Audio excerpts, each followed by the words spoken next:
Dear students, आज हम H के दास एक्सरसाइज 3.5 क्वेश्चन नंबर 5 के बारे में डिस्कस करेंगे। तो डियर स्टूडेंट्स, अभी तक मैंने 1 से लेकर क्वेश्चन नंबर 4 तक मैंने सॉल्व करा रखा है, ठीक है। तो वो सभी लेक्चर्स आप प्ले लिस्ट में जाइए, उन सभी लेक्चर्स को 1 बाई 1 करके देखिए। अगर कहीं पे आपको डाउट हो रहा है तो आप हमारे व्हाट्सएप पे मैसेज करिए, मैं उसका रिप्लाई ज़रूर करूँगा, ठीक है। तो डियर स्टूडेंट्स, अगर आप हमारे चैनल्स पे नए हैं तो please like, subscribe and share ज़रूर करें। तो चलिए क्वेश्चन नंबर हम 5 डिस्कस करते हैं। और ये डियर स्टूडेंट्स, क्वेश्चन नंबर 5 जो है बहुत ही इंपॉर्टेंट है, आप इसमें स्टार लगा लीजिएगा, ठीक है ना। तो डियर स्टूडेंट्स, इसको हम सॉल्व करते हैं, देखिएगा ध्यान से।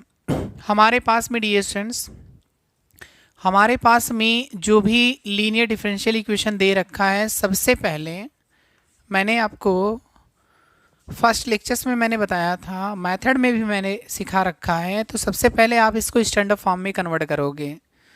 Standard form linear differential equation का होता क्या है, उन सभी लेक्चर्स को आप अच्छे से देखिए, तभी तो पता चलेगा कि हमें करना क्या है क्वेश्चंस में, ठीक है।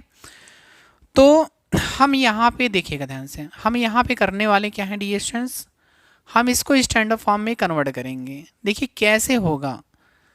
देखिए हमारे पास में D Y upon D X है। देखिए यहाँ पे D Y upon D X का जो कोफिशिएंट है डियर स्टूडेंट्स, ये क्या है, कॉस स्क्वायर ई एक्स है। अगर ये कॉस स्क्वायर ई एक्स है तो इसे 1 बनाना पड़ेगा। अगर 1 कैसे बनेगा, जब हम कॉस स्क्वायर ई एक्स से क्या करेंगे, डिवाइड करेंगे। अगर इसमें डिवाइड कर रहे हैं डियर स्टूडेंट तो हर एक टर्म्स में डिवाइड होगा। बात क्लियर है ना। तो हम लोग क्या करेंगे, कॉस स्क्वायर ई एक्स से डिवाइड कर देंगे, तो आपके पास में यहाँ पे क्या मिल जाएगा, आपके पास में यहाँ पे मिल जाएगा 1 upon cos square A X into Y equal to tan A X upon कितना, कॉस स्क्वायर एक्स। ये बात क्लियर है ना। अब देखिएगा यहाँ पे D Y upon D X plus 1 upon cos square X क्या होता है, आपने ट्रिग्नोमेट्रीज पढ़ रखा होगा। तो सर ये सेक स्क्वायर एक्स होता है इंटू वाई। इसको भी आप ऐसे ही कन्वर्ट कर लीजिए, ten X into 1 upon cos square X क्या होगा, सेक स्क्वायर एक्स होगा। बात क्लियर है। अब देखिए ये आपके पास में किस फॉर्म में कन्वर्ट हो गया, स्टैंडर्ड फॉर्म में। तो जैसे ही स्टैंडर्ड फॉर्म में कन्वर्ट होता है तो हम लोग क्या करते हैं, हम लोग पी एंड क्यू की वैल्यू फाइंड करते हैं सर, ठीक है। चलो ठीक है, आप पी की वैल्यू बता दीजिए फिर। तो पी की वैल्यू हमारे पास में क्या हो सकती है सर, पी की वैल्यू होगी सेक स्क्वायर एक्स होगा। अच्छा, तो क्यू की वैल्यू बता दीजिए। क्यू की वैल्यू हमारे पास में ये हो जाएगा, ये क्या होगा, tan X into sec square X हो जाएगा। बात क्लियर है। इसके बाद ये स्टूडेंट्स हम लोग क्या करते हैं, इंटीग्रेटिंग फैक्टर्स की वैल्यू कैलकुलेट करते हैं। तो हमारे पास में इंटीग्रेटिंग फैक्टर की वैल्यू कितनी है, मतलब आपको फॉर्मूला सिखा रखा है, आपको लर्न भी होना चाहिए, ठीक है। तो हमारे पास में आई डॉट एफ से इसे डिफाइन करते हैं, ई की पावर में होता है students P into D x, ठीक है। अब यहाँ पे हम लोग क्या करेंगे, पी की वैल्यू हम लोग क्या करेंगे, पुट कर देंगे। पी की वैल्यू कितनी है, sec square X, sec square X लिख दीजिए। अब आपको पता होना चाहिए सेक स्क्वायर एक्स का इंटीग्रेशन क्या होता है। तो सेक स्क्वायर एक्स का इंटीग्रेशन सर टेन एक्स होता है, और इसमें कांस्टेंट पद ऐड कर लीजिए। तो हमारे पास में इंटीग्रेटिंग फैक्टर्स की वैल्यू कैलकुलेट हो गई। बात क्लियर है, यहाँ तक समझ में आया। इसके बाद हम लोग क्या करते हैं, ये आपके पास में जो डिफरेंस लीनियर डिफरेंशियल इक्वेशन है ना, इस लीनियर डिफरेंशियल इक्वेशन का हम लोग क्या करते हैं, जनरल सोल्यूशन फाइंड करते हैं। तो हमारे पास में इसका फॉर्मूला क्या बनेगा डियर स्टूडेंट्स, हमारे पास में L D E of solution लिख सकते हो, ठीक है।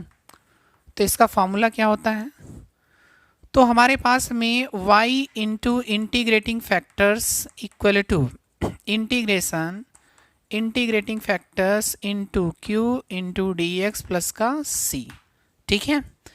अब इसमें हम लोग क्या करेंगे, इसमें हम लोग सर वैल्यू पुट कर देंगे। e की पावर में कितना, e की पावर में 10x है, यहाँ भी पुट कर दीजिए e की पावर में 10x इंटू क्यू, क्यू की वैल्यू कितनी है यहाँ पे, tan X into sec square X, tan X into sec square x into D X और प्लस का सी।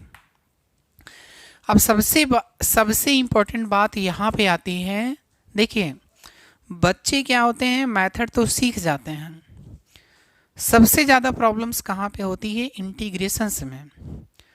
तो मैंने आपको इंटीग्रेशंस के वीडियो, ठीक है, प्रोवाइड कर रखा है, तो आप जाइए प्लेलिस्ट में, आप उसको 1 बाय 1 करके देखिए इस तरह के इंटीग्रेशंस को कैसे सॉल्व करते हैं, ठीक है।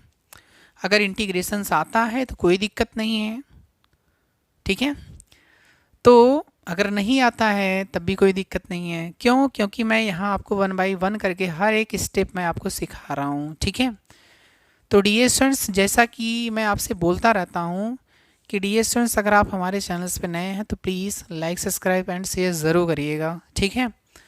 तो चलिए इस क्वेश्चंस को हम लोग सॉल्व करते हैं। सबसे पहले देखिए इस इक्वेशन में डियर स्टूडेंट्स हमारे पास में देखिए क्या है, अगर हम इसमें देखिए इंटीग्रेशंस तो यहाँ करना पड़ेगा, यहाँ तो इंटीग्रेशंस करना नहीं है।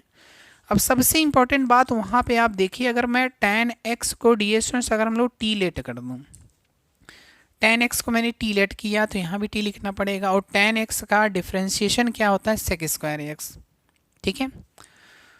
तो चलिए मैंने लेट किया, let tan x equal to T, इसका डिफ्रेंशिएशन करो तो आपके पास में sec square x into D X equal to D T मिलेगा। ये बात क्लियर है ना, ये आपको क्लियर होना चाहिए दोनों टर्म्स, ठीक है। मैंने लेट किया है, अब यही चीज़ मुझे यहाँ पे पुट करना है, tan x के स्थान पर हम लोग t पुट कर देंगे और sec square x into D x के स्थान पे डी स्टूडेंट्स हम लोग क्या लिखेंगे, डी टी लिखेंगे। तो हमारे पास में देखिए इसका फॉर्मेट क्या बनेगा, यहीं पे मैं लिख देता हूँ, ठीक है, आप नीचे लिखिएगा। आपके पास में इंटीग्रेशन e की पावर में मैं लिखूँगा t, tan x के स्थान पे मैंने लिखा t, sec square x into D x के स्थान पे क्या लिखेंगे, डी टी। अब बताइए इस तरह के इंटीग्रेशन तो आपने सीखा होगा क्लास 12th में, तो इसमें हम लोग आइलेट का यूज़ कर लेंगे, ठीक है। किसको फर्स्ट मानना है, किसको सेकंड मानना है। आइलेट ई से एक्सपोनेंशियल होता है डियर से, एक्सपोनेंशियल को हम लोग लास्ट में मानते हैं, ठीक है। तो वो चीज़ें मैंने सिखा रखा है, आप देखिए उसको, किसको फर्स्ट मानना है, किसको सेकंड मानना है, इसको फर्स्ट मानेंगे और इसको सेकंड मानेंगे।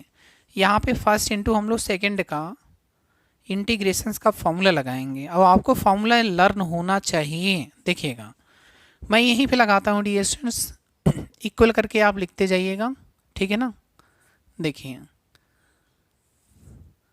इक्वल टू आपके पास में क्या होगा, फर्स्ट मैंने लिखा मतलब t, अब e की पावर t का t के रिस्पेक्ट में इंटीग्रेशंस कितना होता है, फर्स्ट इंटू सेकेंड का इंटीग्रेशन करते हैं, e की पावर t ही आएगा माइनस इंटीग्रेशंस लिखेंगे, फर्स्ट का डेरिवेटिव करते हैं मतलब फर्स्ट का अवकलन करेंगे डिविजन, तो t का अवकलन 1 हो जाएगा, फिर e की पावर t का हम लोग क्या करते हैं, इंटीग्रेशंस करते हैं, e की पावर t ही आएगा प्लस डी टी और प्लस का c।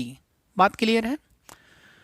अब यहाँ पे आपके पास में t इंटू ई की पावर t माइनस ई की पावर t का अगेन करो इंटीग्रेशन, e की पावर t आ जाएगा प्लस का c। तो यहाँ से आप e की पावर t कॉमन भी ले सकते हो, तो आपके पास में क्या मिलेगा, t माइनस का 1 इन t माइनस 1 में ये e की पावर t एंड e की पावर t क्या होगा, कॉमन हो जाएगा, तो यहाँ t मिलेगा, यहाँ पे -1 मिलेगा प्लस का c।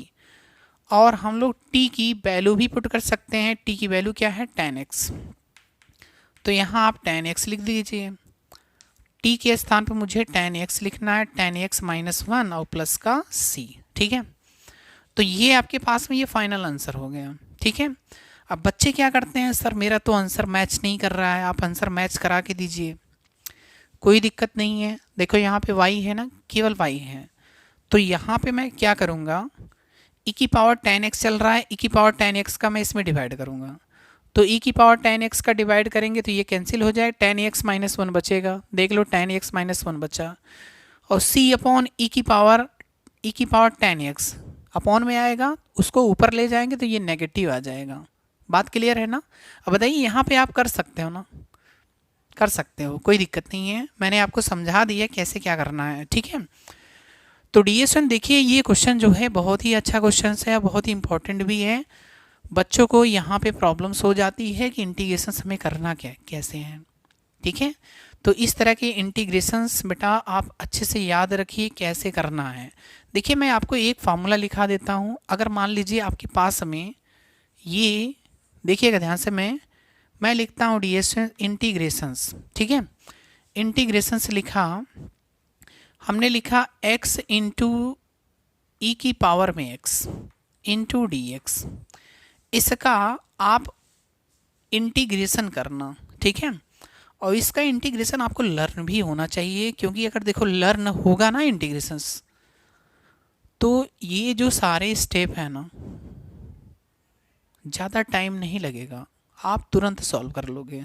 बात क्लियर? देखो कैसे इसको आप जब सॉल्व करोगे तो यही चीज़ आएगी। देखिएगा आपके पास में ई की पावर एक्स आएगा और ब्रैकेट के अंदर x माइनस 1 होगा और प्लस का c। ये बेटा आपको याद होना चाहिए, ठीक है। अगर ये आपके पास में याद है 5 स्टार लगा लीजिए, क्योंकि हर एक इंटीग्रेशन में कहीं ना कहीं ये डिएसेंट्स यूज़ होता है। अब जैसे मेरे t था, ई की पावर t था, तो देखो यहाँ पे क्या आया, आपके पास में ई की पावर t ब्रैकेट में t माइनस 1, तो यहाँ ई की पावर x है, x माइनस 1 है। बात क्लियर है ना?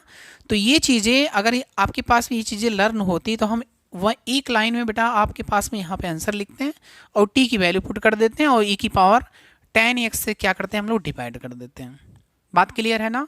तो इस तरह के क्वेश्चंस डी स्टूडेंट्स आप सिंपल तरह से लगा सकते हो।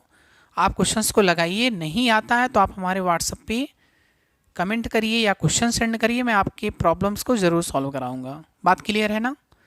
तो डी स्टूडेंट्स अगर ये लेक्चर्स आपको पसंद आया हो तो please like, subscribe and share ज़रूर करें। तो आज का लेक्चर हम यहीं पे फिनिश करेंगे। Thank you very much.